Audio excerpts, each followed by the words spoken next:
All right, so today we are on day 11 of the 1 year or of the 365-day Bible plan, and we're going to be continuing on in Genesis, Job, Matthew, and Psalms. So let's get into it. All right, Genesis 21, the birth of Isaac. Now the Lord was gracious to Sarah as he had said, and the Lord did for Sarah what he had promised. Sarah became pregnant and bore a son to Abraham in his old age. At the very time God had promised him, Abraham gave the name Isaac to the son Sarah bore him. When his son Isaac was 8 days old, Abraham circumcised him as God commanded him. Abraham was 100 years old when his son Isaac was born to him. Sarah said, God has brought me laughter, and everyone who hears about this will laugh with me. And she added, Who would have said to Abraham that Sarah would nurse children? Yet I have borne him a son in his old age. Hagar and Ishmael sent away. The child grew and was weaned, and on the day Isaac was weaned, Abraham held a great feast. But Sarah saw that the son from whom Hagar the Egyptian had born to Abraham was mocking.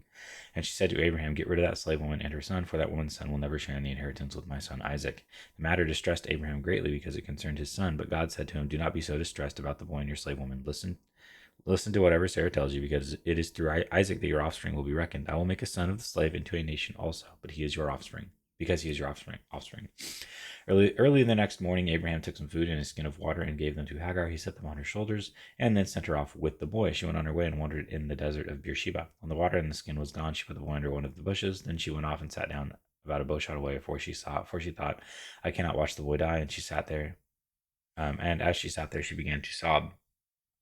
God heard the boy crying, and the angel of the Lord the angel of God called to Hagar from heaven and said to her, What is the matter, Hagar? Do not be afraid. God has heard the boy crying as he lies there. Lift the boy up and take him by the hand, for I will make him into a great nation. Then God opened her eyes, and she saw a well of water. So she went and filled the skin with water and gave the boy a drink. God was with the boy as he grew up. He lived in the desert and became an archer. While he was living in the desert of Paran, his mother got a wife for him from Egypt. The treaty at Beersheba. At that time, Abimelech and Phicol, the commander of his forces, said to Abraham, God is with you in everything you do. Now swear to me here before God that you will not deal falsely with me or my children or my descendants. Show to me that in the country where you now reside as a foreigner, the same kindness I have shown to you. Abraham said, I swear it. Then Abraham complained to Abimelech about a well of water that Abimelech's servants had seized. But Abimelech said, I don't know who has done this. You did not tell me, and I heard about it only today. So Abraham brought sheep and cattle and gave them to Abimelech, and the two men made a treaty. Abraham set apart 7 ewe lambs from the flock, and Abimelech asked Abraham, What is the meaning of these 7 ewe lambs? Ewe lambs you have set apart by themselves. He replied, Accept these 7 lambs from my hand as a witness that I dug this well. So that place was called Beersheba, because the two men swore an oath there. After the treaty had been made at Beersheba, Abimelech and Phicol, the commander of his forces, returned to the land of the Philistines. Abraham planted a tamarisk tree in Beersheba, and there he called on the name of the Lord, the eternal God, and Abraham stayed in the land of the Philistines for a long time. Genesis 22, Abraham tested. Sometime later, God tested Abraham. He said to Abraham, here I am. He replied. Then God said, Take your son, your only son, whom you love, Isaac, and go to the region of Moriah. Sacrifice him there as a burnt offering on a mountain I will show you. Early the next morning, Abraham got up and loaded his donkey. He took with him 2 of his servants and his son Isaac. When he had cut enough wood for the burnt offering, he set out for the place God had told him about. On the third day, Abraham looked up and saw the place in the distance. He said to his servants, Stay here with the donkey while I and the boy go over there. We will worship, and then we will come back to you. Abraham took the wood for the burnt offering and placed it on his son Isaac, and he himself carried the fire and the knife. As the two of them went on together, Isaac spoke up and said to his father Abraham, Father, yes, my son? Abraham replied, The fire and wood are here, Isaac said, but where is the lamb for the burnt offering? Abraham answered, God himself will provide the lamb for the burnt offering, my son. And the two of them went on together. When they reached the place God had told him about, Abraham built an altar there and arranged the wood on it. He bound his son Isaac and laid him on the altar on top of the wood. Then he reached out his hand and took the knife to slay his son. But the angel of the Lord called out to him from heaven, Abraham, Abraham, here I am. He replied, Do not lay a hand on the boy. He said, Do not do anything to him. Now I know that you fear God, because you have not withheld from me your son, your only son. Abraham looked up, and there in a thicket he saw a ram caught by its horns. He went over and took the ram and sacrificed it as a burnt offering instead of his son. So Abraham called that place, The Lord will provide, and to this day it is said, On the mountain of the Lord it will be provided. The angel of the Lord called to Abraham from heaven a second time and said, I swear by myself, declares the Lord, that because you have done this and have not withheld your son, your only son, I will surely bless you and make your descendants as numerous as the stars in the sky and as the sand on the seashore. Your descendants will take possession of the cities of their enemies, and through your offspring all nations on earth will be blessed, because you have obeyed me. Then Abraham returned to his servants, and they set off together for Beersheba, and Abraham stayed in Beersheba. Nahor's sons. Sometime later, Abraham was told, Milcah is also a mother. She has borne sons to your brother Nahor. Uz, the firstborn, Buz, his brother, Kemuel, the father of Aram, Kesed, Hazo, Pildash, Jidlaph, and Bethuel.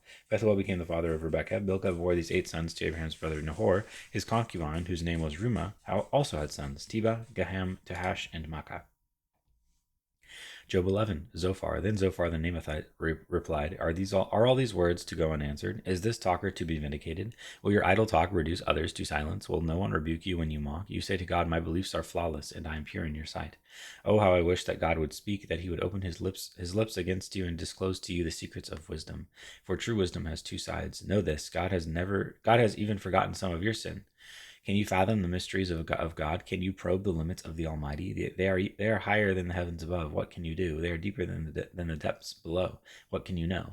Their measure is longer than the earth and wider than the sea. If he comes along and confines you in prison and convenes a court, who can oppose him? Surely he recognizes deceivers, and when he sees evil, does he not take note?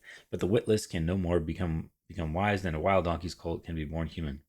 Yet if you devote your heart to him and stretch out your hands to him, if you put away the sin that is in your hand and allow no evil to dwell in your tent, then free of fault you will lift up your face.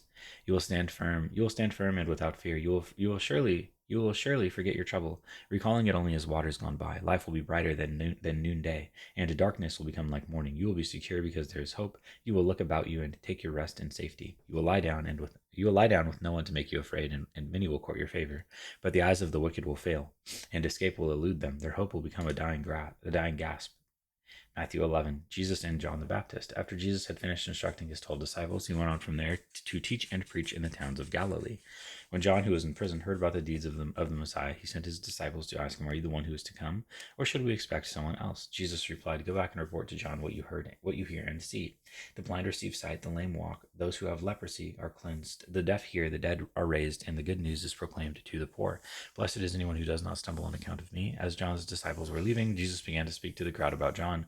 What did you go out in the wilderness to see? A reed swayed by the wind? If not, what did you go out to see? A man dressed in fine clothes? No, those who wear fine clothes are in kings' palaces. Then what did you go out to see? A prophet? Yes, I tell you, and more than a prophet. This is the one about whom it is written. I will send my messenger ahead of you, who will prepare your way before you. Truly I tell you, among those born of women, there has not risen anyone greater than John the Baptist. Yet whoever is least in the kingdom of heaven is greater than he. From the days of John the Baptist until now, the kingdom of heaven has been subjected to violence, and violent people have been raiding it. For all the prophets and the law prophesied until John, and if you are willing to accept it, he is the Elijah who was to come. Whoever has ears, let them hear. To what can I compare this generation? They are like children sitting in the marketplaces and calling out to others. We played the pipe for you, and you did not dance. We sang a dirge, and you did not mourn. For John came neither eating nor drinking, and they say he has a demon. The Son of Man came eating and drinking, and they say here is a glutton, a drunkard, a friend of tax collectors and sinners, but wisdom is proved right by her deeds. Woe on unrepentant towns.